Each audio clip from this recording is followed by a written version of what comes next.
suis née de l'autre côté du mur de Berlin, en Pologne à la fin des années 70. À l'époque, le pays était plongé dans une crise du bloc soviétique.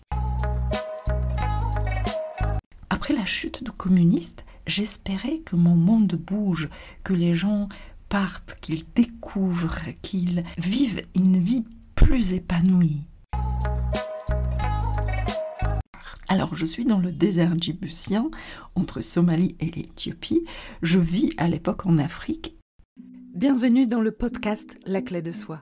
C'est un rendez-vous pour les femmes qui se demandent comment reprendre les rênes de leur vie. Ici, nous abordons tout ce qui bloque notre potentiel, ce qui limite notre audace, ce qui entrave notre épanouissement, mesdames. Je suis Julita, votre guide dans cette aventure de découverte de soi. Chaque semaine, je vous propose des partages inspirants. Je suis également coach en transformation personnelle. J'aide les femmes à trouver leur juste place, à créer une vie remplie de sens. Si vous ressentez le besoin de faire bouger la vôtre, prenez rendez-vous pour me raconter votre histoire à vous. Et si vous êtes prête, on va commencer l'épisode du jour. Et aujourd'hui, je suis toute seule pour te dire que tu as le pouvoir de changer ton histoire. Oui, nous créons tous une histoire sur notre vécu. Tu vois, c'est comme des rois, les personnages historiques. Ce que nous connaissons d'eux, c'est ce que leurs chroniqueurs nous ont transmis, pas forcément ce qui s'est réellement passé. Et nous sommes tous nos propres chroniqueurs de notre vie. Quant à l'histoire que nous avons créée à la base de nos souvenirs très très sélectifs, nos émotions, nos interprétations et moteurs de notre vie, tout va bien. Mais très très souvent, c'est un boulet au pied qui nous empêche d'avancer. Ruminer notre passé peut être extrêmement usant. Nous pouvons ressentir la colère, la culpabilité, la tristesse, la peur de refaire les mêmes erreurs, les émotions qui nous maintiennent dans des événements à jamais révolus, mais qui nous font tourner en rond dans notre présent. Alors, moi je n'ai pas échappé à la règle. Pendant des années, j'ai ressassé mon histoire pour me donner des excuses, un rôle. Pour que tu vois de quoi je parle, je vais te la raconter rapidement. Je suis née de l'autre côté du mur de Berlin, en Pologne à la fin des années 70.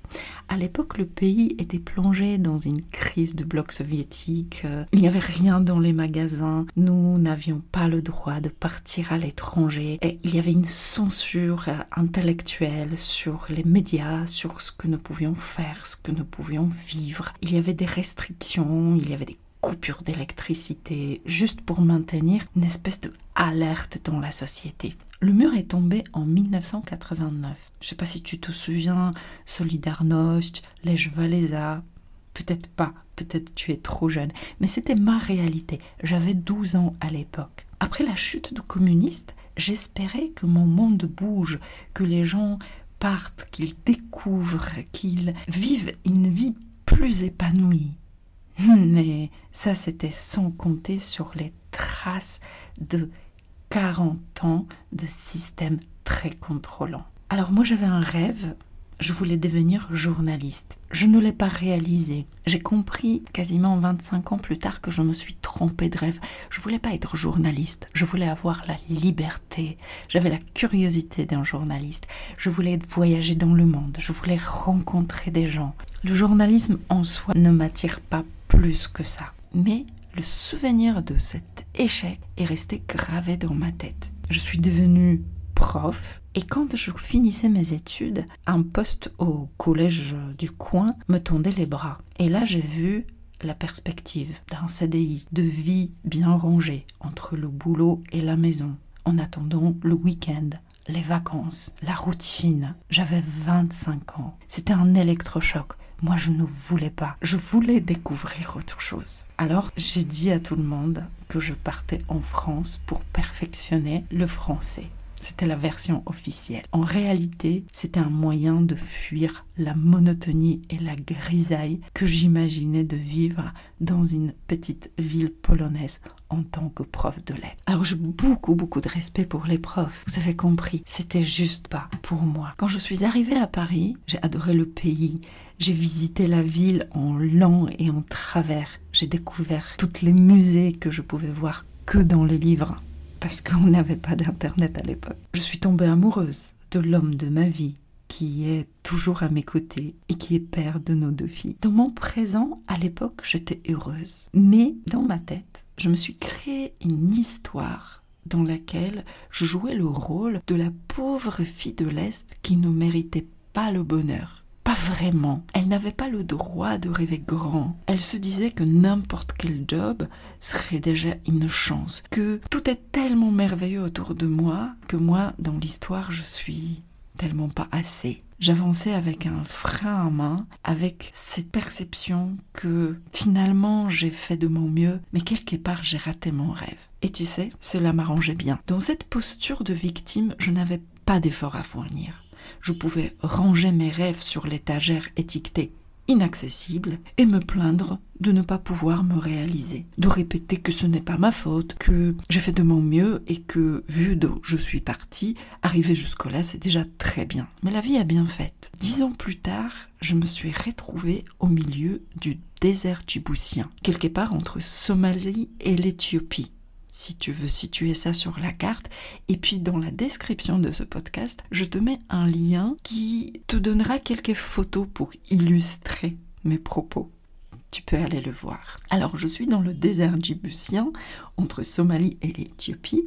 Je vis à l'époque en Afrique et ça c'est une excursion touristique. Et donc pendant que les autres contemplent un horizon lunaire à perte de vue de ce désert quasiment noir, parce que c'était un désert de pierres noires. Regarde les photos. Moi, je fixais une jeune femme qui nous préparait le repas. Elle faisait ça dans un igloo en pierre, dans les conditions qui me paraissaient tellement sommaires. Et elle nous a servi, je me souviens, un poulet tellement savoureux que je n'aurais pas réussi dans un four à chaleur tournante.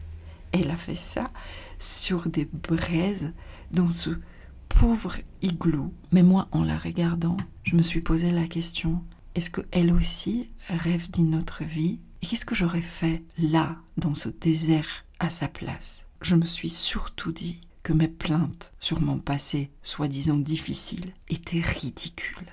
Quelques kilomètres plus loin, dans ce voyage, nous avons visité un village perché en haut des montagnes.